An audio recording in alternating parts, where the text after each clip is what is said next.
Welcome to Chapter 8 of The Hidden Queen, the true story of Susan Pevensie. The dreams begin. 3:47 a.m.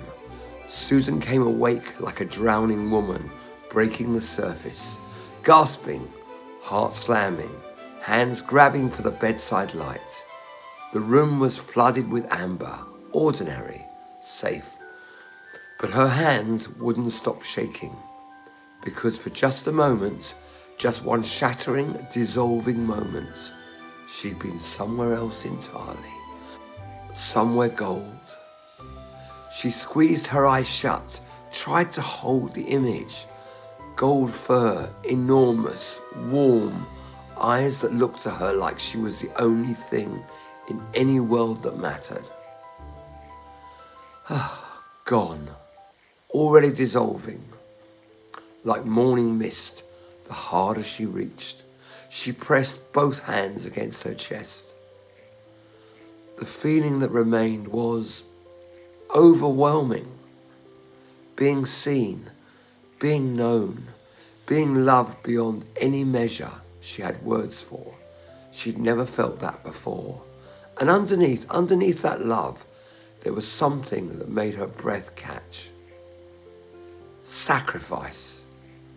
Someone had sacrificed something enormous for her, or because of her. She couldn't tell which. "What's happening to me?" she whispered to the dark. The dark had no answer, but Susan sat there in the amber light with shaking hands, knowing with absolute bone-deep certainty that whatever had just tried to break through was the most important thing that ever happened to her since she was 14 years old. She told Catherine the next Sunday. She tried to keep her voice light. She failed completely. "Mum," Catherine set down her fork. "Should we see Dr. Sharma?" "I'm not confused, Catherine." I didn't say you were confused, Mum. You were thinking it. Catherine's face did the thing it always did when she was trying not to look worried. "I'm not confused," Susan said again more gently. "I'm remembering. There's a difference, a big difference. Something happened to me when I was 14. Something I've been trying to remember for all these decades. And now, finally, it's coming back." "What happened to you, Mum?" I don't know yet," Susan looked at her daughter steadily. "But I will.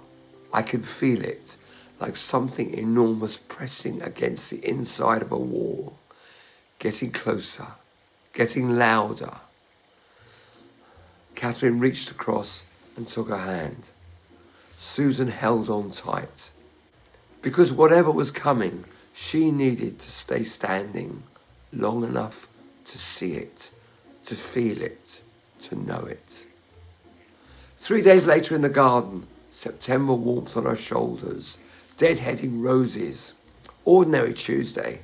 The thorn caught her finger without warning. A small, bright shock of pain.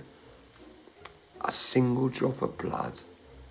And then stone, ancient stone, a great slab in darkness, blood on the stone, something enormous and golden walking towards Susan's pruning shears hit the ground.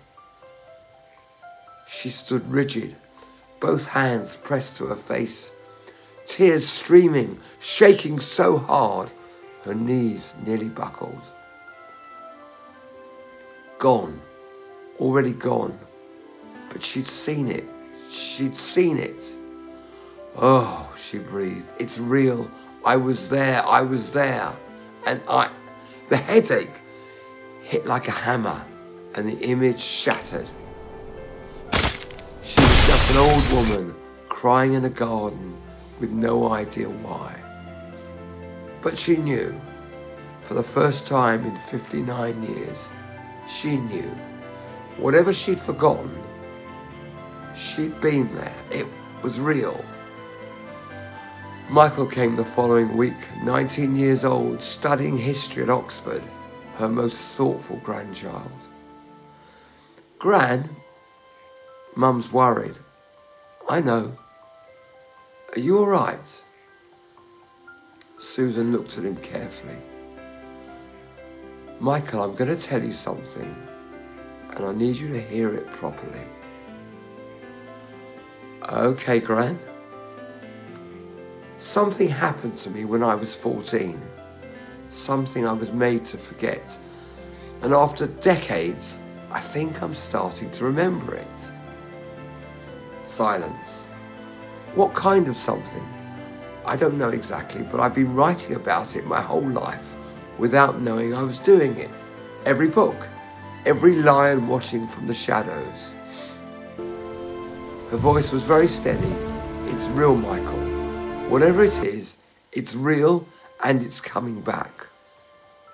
Michael looked at her for a long moment.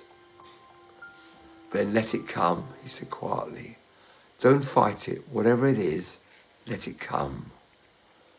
Sarah came next, 26 years old, pregnant with Susan's first great-grandchild, glowing with something Susan recognised from holding Catherine back in the day. The future arriving. Gran, I've been wanting to ask you something for a long time. Ask away. When I was little, 6 or 7, you used to tell me stories, not your books, different stories. Sarah leaned forward. About 4 children who went through a door into another world, who became kings and queens, who loved a great golden lion, who sacrificed himself for them.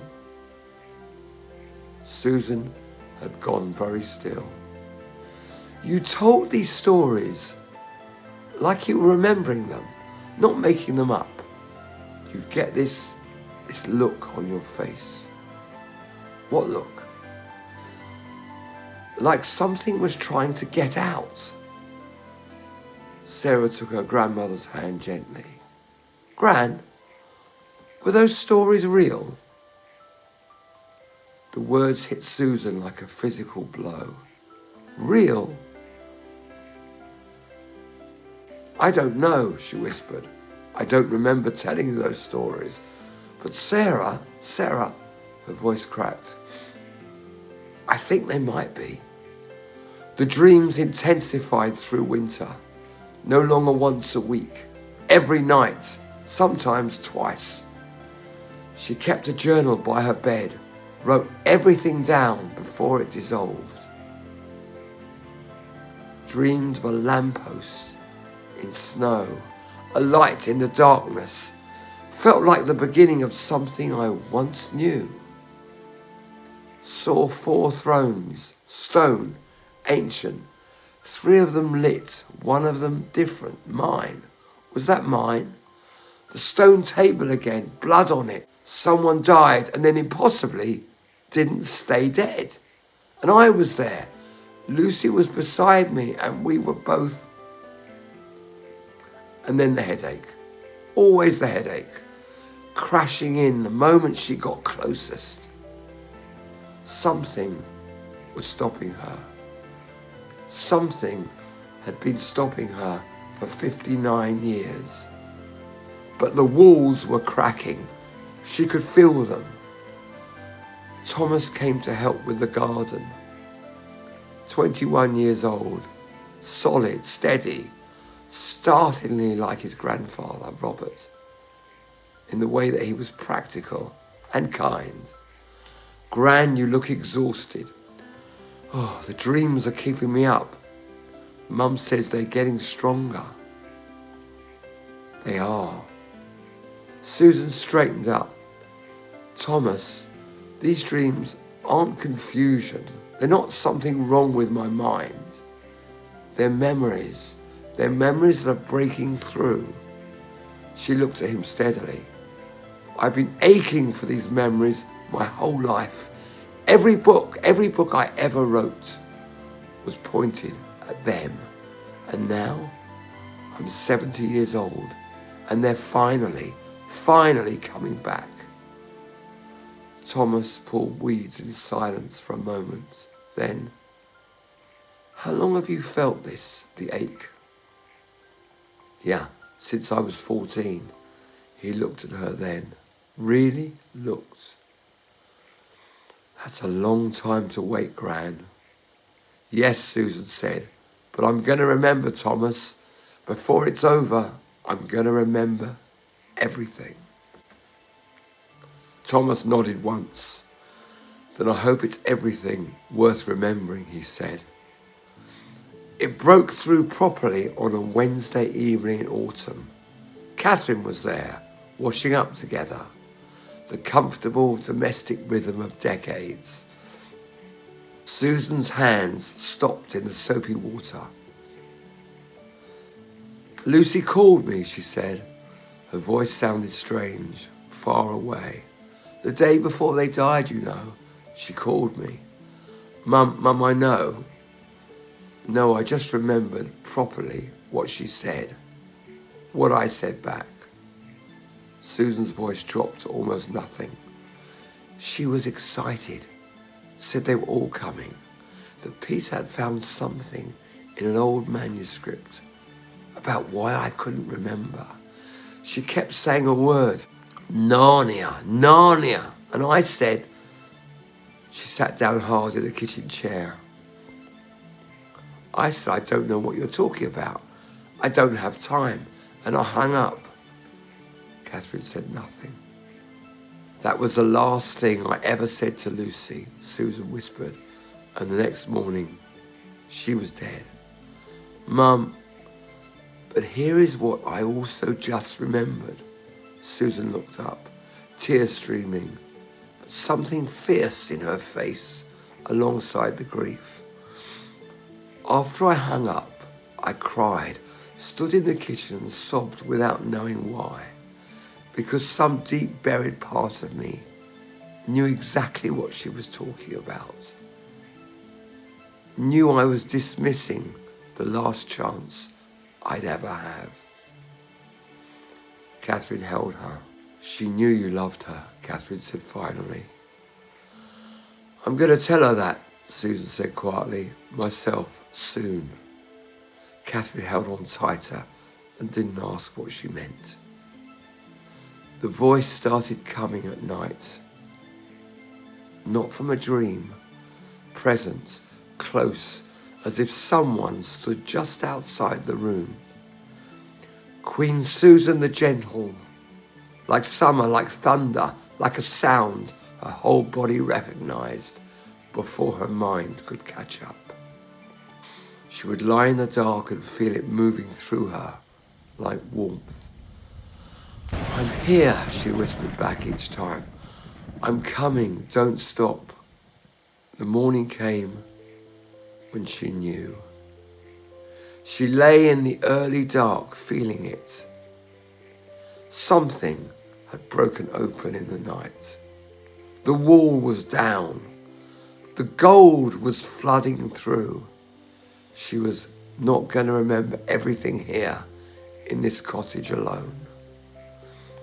She was going to remember it somewhere else. She pressed Catherine's number with steady hands. 1 ring. 2. Mum, it's 4 a.m. Come, darling, Susan said, and her voice was the calmest it had ever been. The calm of someone who's finally arrived, who's arrived somewhere after a journey of 59 years. Bring the children if you can. I want to say goodbye properly. Mum! Don't be frightened. I'm not. I'm the opposite of frightened. She smiled at the ceiling. I'm almost there, Catherine. After 59 years, I'm almost there. The hospital, monitors, oxygen. Catherine's face taut with fear.